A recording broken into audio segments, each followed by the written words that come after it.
tapa de tu nuevo libro, La curiosidad del diván. A ver si la podemos ver acá. Ahí está. El doctor Abadi, con las manos juntas. La curiosidad del diván. La primera pregunta que tengo para hacerte es, vos que sos una persona que has dedicado tu vida, entre muchas otras cosas, yo podría decir, a la introspección de tus pacientes, al psicoanálisis, que está totalmente ligado a ese movimiento, digamos, de ir hacia la interioridad, que sos hijo de psicoanalistas, que te has psicoanalizado. Daría la impresión, uno podría decir, bueno, no tiene nada más que hacer este hombre en ese campo. Y sin embargo, decidiste hacer un viaje a tu interior, y esto me interesa, y escribirlo. Sí. ¿Por qué? ¿Por qué volver a ir hacia adentro? Pero sobre todo, ¿qué te agrega la escritura? Bueno, es interesante porque este libro, que lo quiero mucho además, que tiene algo de autobiográfico, pero también tiene algo de mi relación. Es cierto que también está lo autobiográfico impreso, pero es mi relación con determinadas experiencias y determinados protagonistas y personajes de distintos ámbitos de este mundo, desde hace ya bastantes décadas hasta el presente, que me enseñaron mucho, de los que aprendí, que guardé, que ahora saqué de mi valija y los releí, donde de algún modo, si vos querés, también me volví a explorar y a resignificar y a pensar de nuevo muchas de esas cosas que dije y que dijeron en aquel momento y que necesito compartirlas con los lectores. Es verdad que el psicoanálisis tiene que ver con la introspección, con la exploración interior, todo lo que quieras. Pero básicamente una cosa que nos enseña desde mi punto de vista el psicoanálisis es que una clave en nuestra vida es nuestra vida de relación con los otros. Nuestra identidad se conforma a partir del reconocimiento del otro, que ahí adquiere identidad. Es en esa relación con los demás que lleva a la curiosidad de saber qué piensan, quiénes son, por qué es esto, por qué lo otro. Nos dota de una capacidad, yo te diría, de descubrimiento, renovadora, enriquecedora, protectora. Y sentí, cuando abrí esa valija metafórica y empecé a sacar algunas de las muchas cosas que hay allí, que algunas que pensaba, ¿cómo pensaba entonces? Qué notable. ¿Y cómo pensaba este hombre? Y este político, y este deportista, en esos encuentros. Contá quiénes son algunos de los personajes que desfilan por esa... Bueno, Pasan Menem, Borges, tus padres. Sí, empiezo un poco contando un poquito el psicoanálisis que conocí cuando tenía 5 o 6 años y había 25 psicoanalistas en la Argentina. Y que era el psicoanálisis como zona todavía o como un área misteriosa que no se sabía bien de qué era. Y la cantidad de prejuicios que había al respecto, pero también de supuestos equivocados, el desarrollo que después tuvo hasta convertirse casi en un lugar común de la sociedad de hoy en día, mucho a través de lo mediático también de la Argentina. Entonces, bueno, mi relación con algunos, naturalmente con mis padres, pero también con otros psicoanalistas y con otros momentos del psicoanálisis en nuestra historia social. Me encontré... ¿Qué lugar ocupa el psicoanálisis en la Argentina? Digamos, ¿nos hace distintos en alguna medida que haya esa tendencia a psicoanalizarse, a mirar los problemas de la subjetividad, de la emocionalidad, etcétera, más que otras sociedades? Creo que, ¿En qué influye en lo que nos pasa a nosotros como sociedad? Creo que es importante lo que decís. Obviamente nos genera una cierta diferencia, si vos querés, en la medida en que el psicoanálisis y otras disciplinas vecinas que han venido ahora a expandir, si vos querés, el abanico de lo psicológico, ¿no? Que también tienen sus propias ecuaciones y teorías que también valen, y que algunas pueden ser incluso aportes para nuestro ejercicio. ¿A qué te referís? Y me refiero, por ejemplo, bueno, el psicodrama, por ejemplo, que empezó hace tantos años. Yo tuve posibilidad de tener como profesor a uno de los inauguradores de esto. Después, bueno, cuando vino la dictadura, el psicodrama empezó a ser como peligroso, porque hacer grupos de trabajo, grupos de terapia, grupos psicodramáticos, ya era sospechoso. Y desgraciadamente muchas de estas actividades se postergaron hasta que nuevamente pudieron recomponerse. Pero el psicodrama, que tiene que ver con poder pensar el diálogo con el otro y la subjetividad del otro y lo que le ocurre al otro como escenas, como situaciones que tienen que ver con un determinado argumento que se va dando, dentro del cual podemos nosotros intervenir y marcar aquello que parece distorsionar la capacidad de ese argumento de hacer feliz al sujeto, y tratar de, junto con él, crear un argumento que lo haga más, lo acerque más a la felicidad posible, ¿no? ¿Qué es posible? ¿Por qué subrayas posible? Porque hay una versión en la cual se cree que la felicidad es lo absoluto, es la plenitud, es una especie de alegría permanente, y donde la desgracia, donde la pérdida, donde el dolor, donde la lágrima, donde la frustración no existe. Y esto es absurdo. La felicidad posible es nuestra manera o nuestra capacidad y nuestra templanza para poder enfrentar también la pérdida, el dolor, la inevitabilidad de ciertas, entre paréntesis, la inevitabilidad de la muerte también. Cómo acercarnos a los dramas que inevitablemente vamos a tener en esta geografía tan particular que es nuestra vida, ¿no? Entonces, felicidad posible es, además de no solamente desearla, sino quererla, es decir, buscarla activamente, labor, esfuerzo, es también dotarla de todas esas, yo te diría, condiciones que la hacen en términos de verdadera. Vos escribiste un libro que se llama El amor en los tiempos del odio. Junto con mi hija Bárbara y con una colega, Patricia Faur. ¿Por qué estamos en tiempos de odio? Cuando uno mira la política, muy dominada por el odio, hay autores teóricos, digamos. Juliano Empoli en Los Ingenieros del Caos dice: la política hoy podría resumirse en odio más algoritmo. La idea de que la gente se moviliza más contra algo que a favor de algo, que el odio es más poderoso que el amor o que la adhesión o que el sentimiento positivo. Es muy interesante lo que decís. ¿Es algo tan novedoso? ¿Siempre fue así o estamos en una época especialmente así?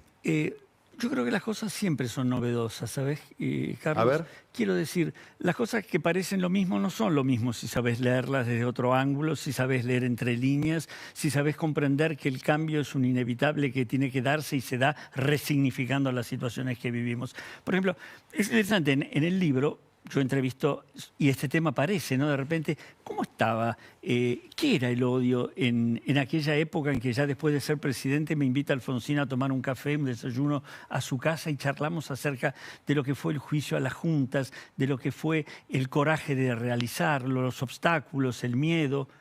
Y ¿qué era?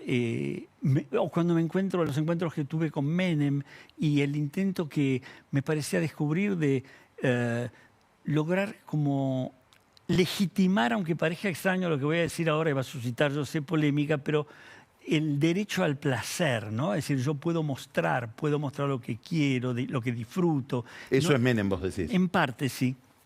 Había así una especie, muchos lo llaman como desparpajo, lo que sea, pero es interesante, en una idiosincrasia como la argentina, o más como la porteña, donde el placer tiene que ser aquello que si te aparece, pero de taquito, no estar mostrando que lo buscas expresamente.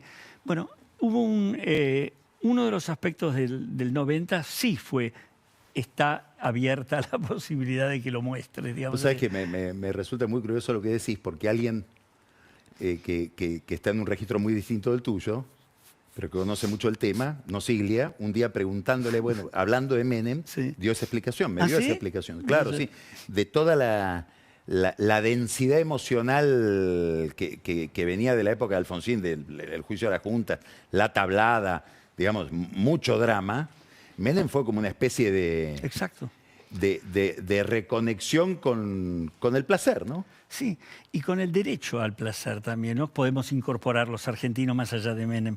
Por eso, ¿qué me pasó cuando me fui a Frankfurt a los 25 años, del aniversario de los 25 años del Mayo francés? Y lo quise entrevistar a Daniel Cohn-Bendit, el líder del Mayo del 68 francés. Es gracioso porque cuando volví a la Argentina y comenté, tengo acá filmada una entrevista de 1 hora y pico con este hombre que cambió en parte el clima social europeo. nadie sabía quién era, o les parecía que no tenía importancia, o qué mayo francés. Y fue fundamental. Y me fui hasta allá, lo cual a mí me gusta, porque en este libro, así como lo entrevisto a Cohn-Bendit en Frankfurt, me quedo charlando 4 horas en Buenos Aires de nuestras cosas, no solamente para ser publicado, sino de un diálogo con Antonio Di Pietro, el verdadero capo de Le Mani Pulite, el que inventó Le Mani Pulite en Italia. O cuando invité de París a Gilles Lipovetsky, el filósofo que hablaba de la posmodernidad, ¿qué era el odio para él en ese entonces? Ahora que vos lo preguntás. O Gianni Vattimo, cuando me encontré con él para hablar del pensamiento, del pensiero único, del pensamiento homogéneo, ¿no? Yo creo que ahí para mí fue importante, y en este libro quiero transmitirlo, la inquietud y el permiso para ir a buscar a estos sujetos, para que sean esa relación, si vos querés, humana, personal, donde además de preguntarnos y respondernos y discutir y debatir, estamos como de algún modo compartiendo, digamos, ¿no? Lo humano. Eso de compartir. Vuelvo al tema del odio. Mucho que ver con el odio tiene que ver con el resentimiento, con el rencor. Rencor y resentimiento que muchas veces tienen su fundamento en la injusticia, en lo inadmisible desde cualquier sentimiento verdadero que se pueda tener en padecer de otro. Tiene que ver también el odio con un sentimiento que a veces aparece solamente como tristeza, como carencia, como depresión, pero que genera muchas veces el odio, que es la carencia, el abandono, la exclusión, quedar afuera, no formar parte. No olvidemos, por ejemplo, que es interesante, pero algo que se opone a la conformación del odio en una determinada sociedad es que esa sociedad tenga una comunidad. ¿Qué quiere decir una comunidad? Que pueda haber acompañamiento de los que participan de esa sociedad, que puedan estar juntos, que eso no significa ni pegados ni adosados, sino acompañándose. Y para eso hace falta algo que vos mencionaste comentaste cómo Sanguinetti lo toma como una especie de premisa básica, que para que haya una comunidad tiene que haber una base de confianza, donde el otro no sea un sospechoso, donde el otro no sea alguien de quien me tengo que cuidar, porque eso me da mucho miedo y es estímulo para el odio. Es estímulo también para la fuga, pero para el odio. Y me ageniza de una indispensabilidad que tiene una sociedad si quiere tener una comunidad, que es compartir normas, que no es solamente prohibiciones, no podés, no puedo, sino no quiero. Y tener una norma me hace sentir mucho más seguro, porque al protegerlo al otro, porque tengo normas, me siento protegido. Y allí el otro no es un potencial enemigo y no me exige ese odio defensivo reactivo. Cuando vos hablas de exclusión, de carencia, de resentimiento, frustración, ¿qué tiene que ver en el estado de la política, en estas características que estás hablando de odio, de división, de imposibilidad de conectar con el otro, que esta sea una sociedad sometida a tanta crisis económica? Sí, yo no entiendo mucho de economía y no soy politólogo, pero sí puedo decirte que no tengo la impresión, y creo que una vez lo charlamos juntos, Carlos, de que nosotros seamos un país con crisis, porque la crisis implica un cierto límite, un cierto tiempo, una cierta transitoriedad, tiene una causa, tiene un antes, un después, y se supera.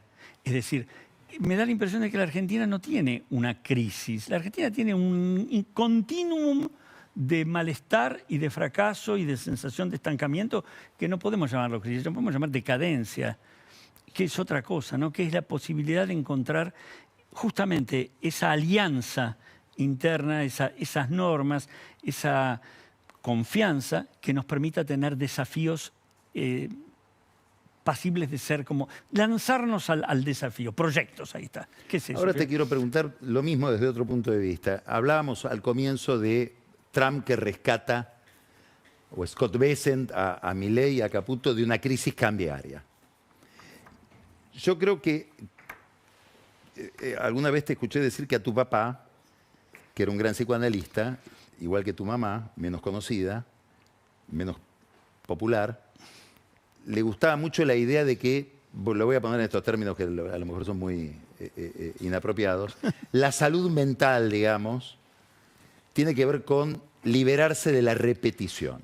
Qué bueno. Poder zafar de la repetición. Bueno, tu padre, porque lo estoy citando a él. No, pero qué bueno que lo rescatás, porque vos sabés que no me lo suelen preguntar. Y lo decía así, además. Y no, yo lo subrayo esto de la mucho. repetición también en términos colectivos. Por ejemplo, Claro. nombro el caso de la crisis cambiaria, ¿no? Pero los temas de corrupción, por ejemplo, Sí. todo el tiempo repitiendo. Y no logramos zafar de la repetición. Porque negar, A ver, ¿cómo funciona la repetición en el ser humano? sí, negar el dolor, reprimirlo sin elaborarlo, repudiarlo como si no existiera, buscar en lugar de a través de un determinado esfuerzo, una determinada alternativa de significación que me permita superarlo, en cambio lo convierto en la acusación a otro, el famoso chivo expiatorio. En la medida en que yo el dolor, la frustración, lo que tiene que ver con la adversidad, no la enfrente con templanza y con la honestidad intelectual de aceptar las sombras también mías que van a aparecer allí o las sombras colectivas que van a aparecer. Cuando esto no lo elaboro, cuando esto no lo trato de este modo, se repite. Lo que no trabajo y elaboro se convierte en repetición. Y la repetición es un verdadero drama en nosotros los seres humanos cuando nos atrapa. ¿Por qué? Porque a nuevos estímulos respondemos con viejas respuestas. O en determinadas situaciones recurrimos siempre a determinadas estrategias y determinadas significaciones que son anteriores, que son pasadas, que en lugar de poder reformularlas y renovarlas, se repiten. Y es cierto, mi padre decía esto que decís, uno de los trabajos fundamentales, aparte tenía la R que a él le gustaba tanto, entonces imagínate, me decía, querido, ¿sabés qué es básicamente el psicoanálisis? Evitar que el paciente repita, es decir, evitar la... Y en la medida que uno va teniendo la experiencia clínica también y la experiencia social y el moverme en áreas tan distintas también como pueden ser, el periodismo, el teatro, el cine, vas corroborando que lo que es el enemigo de lo sano del cambio, yo te diría, de lo renovador del cambio es la repetición, ¿no? José Eduardo, muchas gracias. La curiosidad del diván. Ahí está el libro para que lo disfruten y vean las infinitas matices, las infinitas dimensiones de la personalidad de José Eduardo Abadie. Muchas gracias. Gracias a vos, Carlos. Vamos ahora